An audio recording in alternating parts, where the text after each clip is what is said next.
walk, I had a wrench in my hand. I was my mama's little angel, my daddy's second chance. He went end over end. The first year he went pro and he lost part of his eyesight, so he couldn't race no more.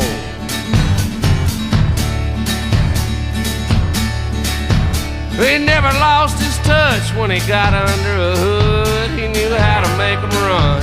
He knew one day he would see his name in victory lane and engraved on that cup, just like all them other crazy fools are racing in their blood.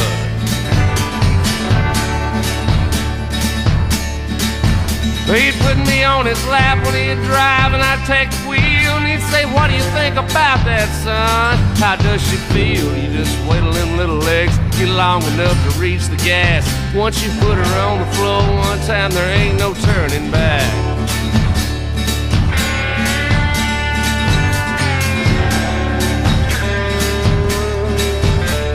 Every Saturday he'd take me out to the garage. He'd take an empty bucket, fill it full of engine parts. He'd sit me down and pour them out in front of me on the floor. I'd have to tell him what each one was and what each one was for.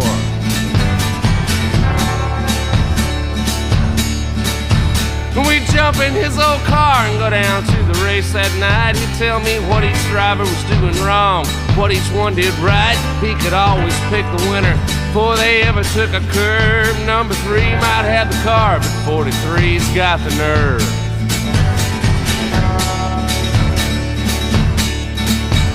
Well, before I turned 18, Daddy said, "Now pretty soon you'll be old enough to race, but I'm gonna leave it up to you." Taught you all about it, taught you everything I know. You gotta have a car to do it, and you gotta work and buy your own.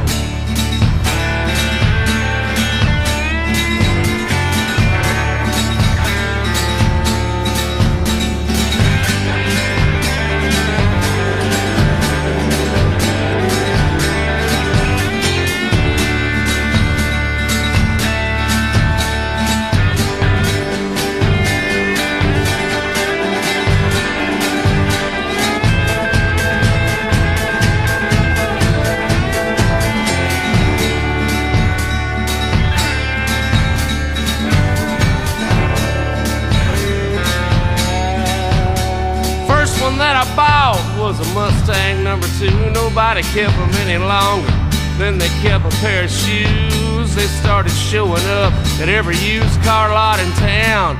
A V8 on a go-kart, easy terms, no money down.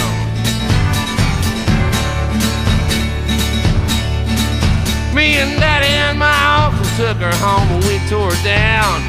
Checked her out real good, cleaned her up and bored her out. Took out all the seats, pulled the carpet off the floor, knocked out all the glass, then we welded up the doors.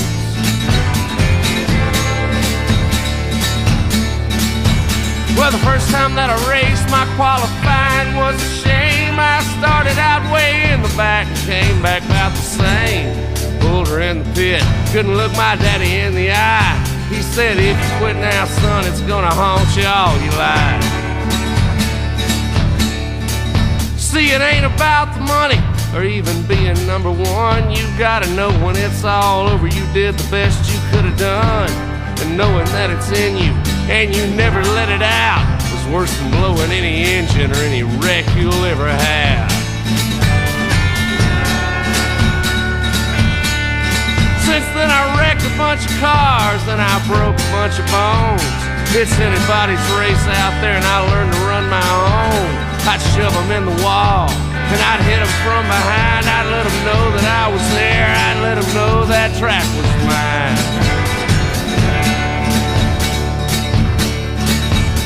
It's been several years since my daddy passed away, but his picture's on my dash every time I go to race. I lost more than I won, but I ain't gonna give up till they put me in the ground. Daddy's name is on that cup.